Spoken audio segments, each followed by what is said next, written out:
Bismillahirrahmanirrahim. Honorable Member of Parliament, I wish to thank you for giving me the opportunity to speak on the vote head 136219, 294, 332 on the budget in question with sports and public recreation. Sir, Madam, we have heard many speeches on the budgetary proposals by different members with different political views. Some praises the budgets to the heavens, while the others criticize them and torn them to shreds. This reminds me of a great Russian writer, Tolstoy. He said what historians, events creates in the minds of people depends on entirely the political leanings of the writer. Quoting history of Napoleon, the French period, the two writers, one says Napoleon was a Republican and he had the powers vested upon his leanings on cunningness and duping his fellow followers. The other was a Bonapartist, that the powers of Napoleon was derived from genius and the virtues. I wonder whether that Mind the Chintana, together with the government, has placed the purest of motives for the government before, for the country, combined with the sacred duty of improving the standards of living of the people with increased tax and VAT system in order to promote the local industrialists, while our foreign borrowings have doubled and tripled within the next couple of years, with a vision of ending the war in the shortest period of time, and that dawn we shall call the dawn of the new era. Let's hope. As a member of the Sri Lanka Muslim Congress, I see objectively and impartially and wish to grant the proper values and merits to the proposals that are placed before us. And I wish to say the Muslims of Sri Lanka, which I represent, the Malays, the Moors, the Maimans, the Bohras, the Sunni and the Shia sect in Sri Lanka, contributing the upliftment of economy in spite of increased tax, VAT and other reforms. We have withstood the test of time and we will still hold the fort. Honourable Madam Speaker, I wish to debate on the sports under my dear friend, Honourable Minister. Your ministry comes under the following institutions under your purview: the Department of Sports, Department of National Zoological Gardens, the Department of National Botanical Gardens, the Sugadasa Sports Complex and the National Institute of Sports Science. If you look at the international awards won by the Lankans in the year 2008, it is very negligible in comparison to the 2007 results. The South Asian Games, we have won 7 gold, 9 silver and 15 bronze, bringing a total of 31 medals to the country. But your department has not shown any remarkable importance in the Asian Grand Prix, which you have shown 14 medals, totaling up to 2 gold, 6 silver and 6 bronze.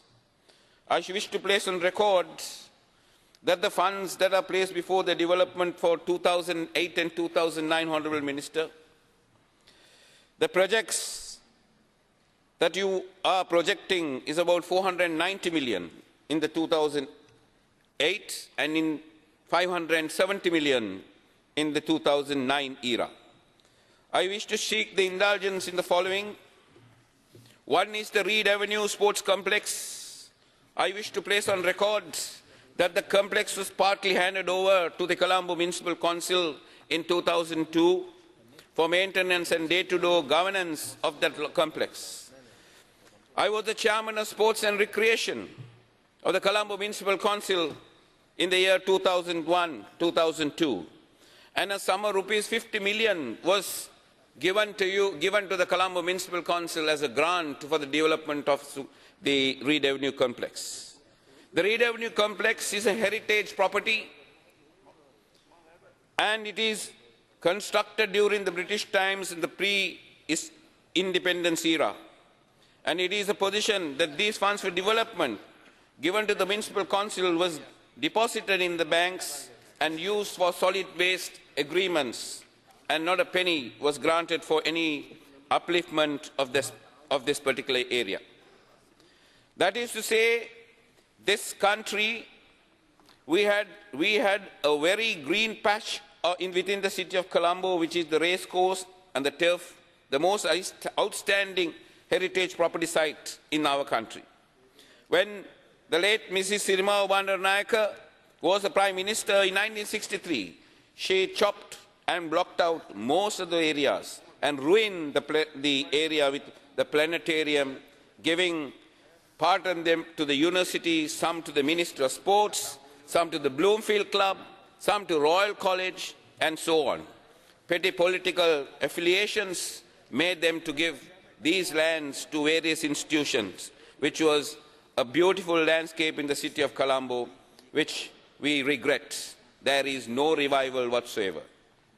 As President of the Billiard and Snooker Association since 1990, and still being the Vice President of the Billiard and Snooker Association of Sri Lanka, this game of billiards and snooker brought the first recognition to the island for billiards and snooker as world champion. Mr. Lafir, MJM Lafir, was declared the world champion, and what support this department extended. Our association is a state of ruins. Our financial support for the coach, no proper infrastructure, no facilities, no income whatsoever to the association gets. The entry fees, the measly entry fees, were sufficient only to pay our electricity bills and not even the water supply. I would invite the attention of the Honourable Minister to kindly grant institutions like this a minimum of 600,000 per year so that they can produce world champions again. My dear Honourable Minister, I would also like to invite the attention, the sports clubs, the institutions that are founder members to the cricket board.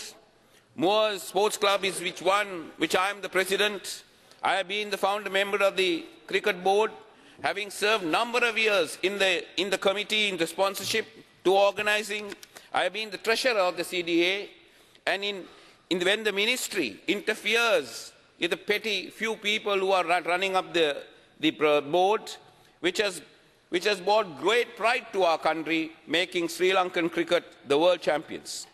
Today, in spite of, after Mr. Thumatipala's era, this particular body has gone into interim administration, where people like Mr. Dharmadasa, now that our Member of Parliament, the Captain Cool, Mr. Arujana Ranatunga heads this organization. I know there is a lot of expenditure that was given away. There was no funds.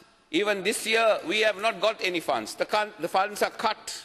There were unnecessary spending by the infrastructure development of the cricket board, running to millions of rupees, which has no proper screening, but all those monies were spent lavishly.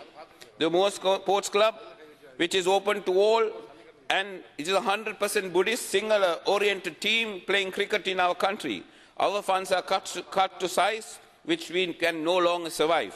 Our members are leaving for better pastures in the near future. The development of cricket is estimated in 2008 is at 81.263 million, with an expenditure of 120 million to the Sugadasa Fund, and travelling 2.67 million to the local and 1.87 million for foreign, coaching camps, international sports events, and another additional 50%, which you have allocated to a Krida Shakti program for the year 2009. Honourable Minister, I would like to invite your attention. Sports is the backbone of this country, where the youth are taken to a different path of life. If you do not develop the sports in the right way, by giving them proper addressing them with proper infrastructure, proper nutritional program, proper training, we will never come up in this. If you take example, West Germany spends